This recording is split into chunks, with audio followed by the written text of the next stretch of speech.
তাদের প্রশিক্ষণের দরকার। হ্যাঁ, নাইলে হেলমেট। আমাদের এই অটো ড্রাইভার কিছু আছে, তারা এই চালাইতে জানে না, ভালো ডাইন বা ভালো বোঝে না, তাদের প্রশিক্ষণের দরকার। পৌর কর্তৃপক্ষ থেকে এই প্রশিক্ষণটা জানি দিতে পারে বা তাদের কমান্ডার মানে এইভাবে তারা একটা ব্যবস্থা করবে। এতে মানে করবে এটা পৌরসভার মাধ্যম থেকে এরা আমরা এইটা আপনারা দাবি জানাচ্ছেন। আমরা দাবি জানাচ্ছি। চেয়ারম্যান যদি উদ্যোগ নেয় তা সম্ভব। আর আমাদের একটা স্ট্যান্ড নির্ধারিত করে একখানে দিলে, যেখানে দেয় আমরা রাজি আছি ইনশাল্লাহ। এখানে যদি দেয় তাহলে আমাকে একটু খোয়া টোয়া বালটোয়া দিয়ে দিলে, পরিবেশ করে দিলে আমরা এখানে থাকতে পারি। এলাকায় ওখানে যাওয়ার জন্য আমরা চেষ্টা করতেছি। পরবর্তীতে এবং সামনের দিনগুলোতে যত জানে গোল চত্বরে কাঁচামাল বিক্রি না করতে পারে আমরা সচেষ্ট আছি। আমরা ওদেরকে কাঁচা বাজারের নির্দিষ্ট স্থান ওখানে পাঠানোর ব্যবস্থা করছি। আমরা আইনশৃঙ্খলা মিটিংয়ে বারবার বলেছি, সাংবাদিকরা বলেছে, বিভিন্ন বা পেশাজীবীরা বলেছে, কিন্তু বাস্তবায়নে আজকে দেখলাম যে আজকের যে আমাদের যে পুলিশ ভাইরা আছে এখানে, যে আপনার ট্রাফিকের দায়িত্বে যে আছেন, ওনার নেতৃত্বে একদল ট্রাফিক পুলিশ এখানে একটা স্ট্যান্ড করার জন্য আগাই আসছে। এবং আমাদেরও দাবি ছিল যে এইখানে যে এই দিকে দক্ষিণ দিকে থেকে গাড়িগুলো আসে, দক্ষিণ দিকে চলমান গাড়িগুলোর স্ট্যান্ড এখানে থামবে এবং পৌরসভার সামনে, সেইটা আজকে পুলিশের নেতৃত্বে, ট্রাফিকের নেতৃত্বে কার্যকরী হইতেছে। এজন্য আমি পাথরঘাট ট্রাফিক পুলিশকে বিশেষভাবে ধন্যবাদ জানাচ্ছি। মোটরসাইকেল কিছু আছে মামলা দেয়, আর যারা ইজি বাইক এরা তো হাইকোর্ট থেকে অবৈধ করছে, কিন্তু তারা নিয়ন্ত্রণ এত করতে চায় করে না। এর বিষয়টা হইলে পুলিশ যতক্ষণ থাকে ততক্ষণ নিয়ন্ত্রণ, পুলিশ নাই কোন নিয়ন্ত্রণ, যে যেভাবে পারে সে সেইভাবে চালায়। অটো রিক্সা যারা মানে চালাইতেও পারে না, তারাও এই হঠাৎ করে এক জায়গায় থামাই দেয়। এবং ট্রাফিক সার্জন যতক্ষণ থাকে বা পুলিশ যতক্ষণ লড়ায় ততক্ষণ পালাই যায়। এবার আমাদের যে অ্যাসিস্ট্যান্ট আছে, আমরা যারা আইনের ভিতরে আছে, যেমন রেজিস্ট্রেশন যাদের কাগজ আছে, যখন মামলা দিতে পারে, হ্যাঁ গাড়ি নিয়ে মামলা দেয়, হ্যাঁ আটকায়, কিন্তু তাদেরকে আটকায় না। কিন্তু এইটি নিয়ন্ত্রণ করার জন্য পৌর কর্তৃপক্ষ থেকে হোক বা আমাদের যারা নেতৃত্ব দেয় উপজেলায়, তাদের দলীয় হিসাবে এগুলিতে একজন স্ট্যান্ডের দরকার। এটা আমাদের শ্রমিকের পদ্ধতি হোক বা যে কোনো তরফ থেকে প্রতিনিধি দরকার। এটি শৃঙ্খলার জন্য, রোড পরিষ্কার করার জন্য। আনার গোল চত্বরে ব্যাপক গাড়ি হয়েছে, যে গাড়িটা আপনারা জানেন যে ব্যাপক গাড়ি, যা আমাকে এই বাজারে ধরায় না। আমাদের একটা স্ট্যান্ড নির্ধারিত করে তো আপনারা একজন দিতে দেন, উপজেলা কর্তৃপক্ষ থেকে হোক বা পৌরসভার মাধ্যম থেকে হোক বা পরিষদের মাধ্যম থেকে হোক, একটা স্ট্যান্ড একখান হইলেও অসুবিধা নাই, হলে আমরা এখন থাকতে পারি।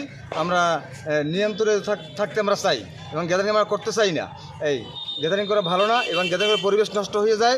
এই আর অনেক ড্রাইভার আছে আমাকে ভিতরে, ঠিকই তারা গাড়ি সাইড ভালো মতো তেমন বোঝে না, অ্যাক্সিডেন্ট করে, ঠিক আছে, কিন্তু আমাকে স্ট্যান্ড পাওয়া যায়।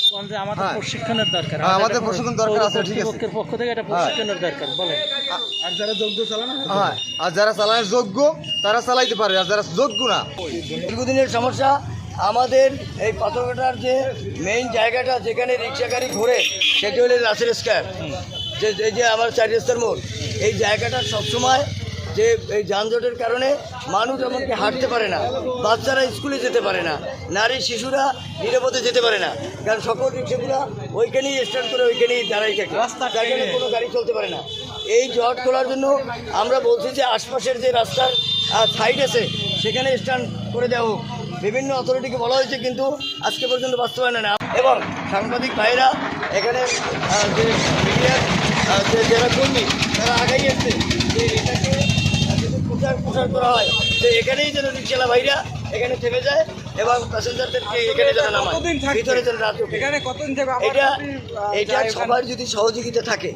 এবং বিশেষ করে আমি মেয়রের দৃষ্টি আকর্ষণ করছি, মেয়র সাহেব, পৌর মেয়রের দৃষ্টি আকর্ষণ করছি, উনি যদি মানে এটার ব্যাপারে যদি সহযোগিতা করেন এবং ওনার যদি সহযোগিতা পাওয়া যায়, তাহলে আজকে যেহেতু পুলিশ কাজটি করছেন, এটাকে মানে স্থায়ী করার জন্য মেয়র মহোদয় যদি এটার পক্ষে থাকে, তাহলে আমি মনে করি স্থায়ী স্ট্যান্ড এখানে হবে।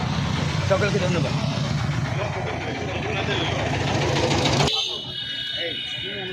এবং মেয়র সাহেবের একটু মেয়র সাহেবের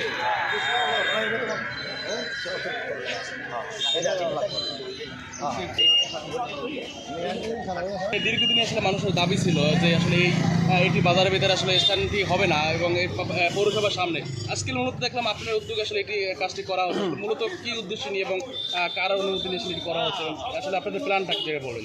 আচ্ছা, এটা পরিস্থিতির প্রয়োজনে সব কিছু এভাবে বিবেচনা করা দরকার।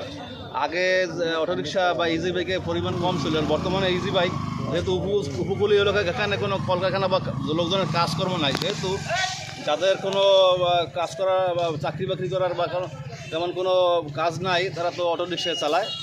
তো এখন পাথরঘাটা পৌরসভা এবং এলাকার তুলনায় ক্যাপাসিটির তুলনায় অটোরিকশা অতিরিক্ত হয়ে গেছে, যে কারণে মানুষের যানজট সৃষ্টি হইতেছে, মানুষের ভোগান্তি শুরু হয়েছে। আর এখানে মূলত কোনো গাড়ির কোনো স্ট্যান্ড নাই, জায়গাও নাই, জায়গা খুব শর্ট, যে কারণে আমরা বিবেচনা করে এটা ভালো যাতে অটোরিকশালারা সিরিয়াল মোতাবেক চলতে পারে, সুন্দরভাবে জনগণের কোনো ভোগান্তি না হয়, সুন্দরভাবে চলতে পারে, এই জন্য আমরা একটা স্ট্যান্ডের ব্যবস্থা করতেছি। মেয়র মহোদয় উদ্যোগী আছে, আমাদের উপজেলা নির্বাহী কর্মকর্তা উনিও খুব এ ব্যাপারে খুব যথেষ্ট সজাগ। আর এই সংক্রান্ত যারা অফিসার আছেন সবাই তাদের উদ্যোগে আমরা এটা যাতে সুন্দরভাবে মানুষজন পাথরঘাটাবাসী চলাচল করতে পারে, যানজট মুক্ত থাকে, এই জন্য আমরা স্ট্যান্ডের ব্যবস্থা করতেছি এবং যাতে গাড়ি বা পরিবহন জগতে সবাই যেন সিরিয়াল মোতাবেক এবং জনগণের কোনো ভোগান্তি না হয়, এই জন্য আমরা স্ট্যান্ডের ব্যবস্থা করে শৃঙ্খলা যাতে থাকে এই জন্য আমরা ব্যবস্থা করছি। আসলে এই এখন বর্তমান যে স্ট্যান্ডটা বর্তমান স্ট্যান্ডটা যেহেতু জায়গা শর্ট, সেহেতু যাতে এবং স্ট্যান্ডের কোনো ব্যবস্থাই নেই, জায়গা নয়, যে কারণে আমরা এই জায়গাটা উপযুক্ত মনে করছি, যে বিধায় এই পৌরসভার সামনে মেয়র মহোদয় বালু ভরাট করছে, এখানে স্ট্যান্ডের জন্য উপযুক্ত জায়গা মনে করছে, যে কারণে এখানে আমরা ব্যবস্থা করছি। আচ্ছা, এই বিষয়টা কি স্থায়ী আসলে কি করা হয়েছে কিনা, না আবার পরবর্তী আবার 2 দিন পর আবার সেই বাজারে আবার স্ট্যান্ডের করতে গেলে তো মূলত একটা বিভিন্ন আমাদের যাতে এই ব্যাপারে যারা বৈধ কর্তৃপক্ষ তাদের অনুমতি লাগবে, যেহেতু এখানে কোনো স্ট্যান্ডার্ড বা জায়গার কোনো অনুমতি নেই, সেহেতু এটা টেম্পোরারিভাবে করা হচ্ছে যাতে শৃঙ্খলা থাকে এই জন্য। আচ্ছা, একটা প্রশ্ন থেকে যায় যে এই যে স্ট্যান্ডটা পৌরসভার সামনে সেটা হলে বাদুরতলা রোড হসপিটাল রোডের স্ট্যান্ড হতে পারে, কালমেঘা যারা আছে এরপরে মাছের খাল যারা আছে ওদের স্ট্যান্ড আসলে কোন জায়গায় হবে? এটা যার যার এলাকা মোতাবেক, যেমন যারা এরা বাদুরতলা যাবে এরা এখানে থাকবে, আবার যারা মাছের খালের ওইদিকে যাবে ওরা ওই যে হল রোডের ওইখানে। যে আপনারা ওখানে নির্ধারিত করছেন কিনা? এটা ওই বৈধ কর্তৃপক্ষ যারা আছে ওনাদের সাথে পরামর্শ করবো, আমরা ব্যবস্থা করবো।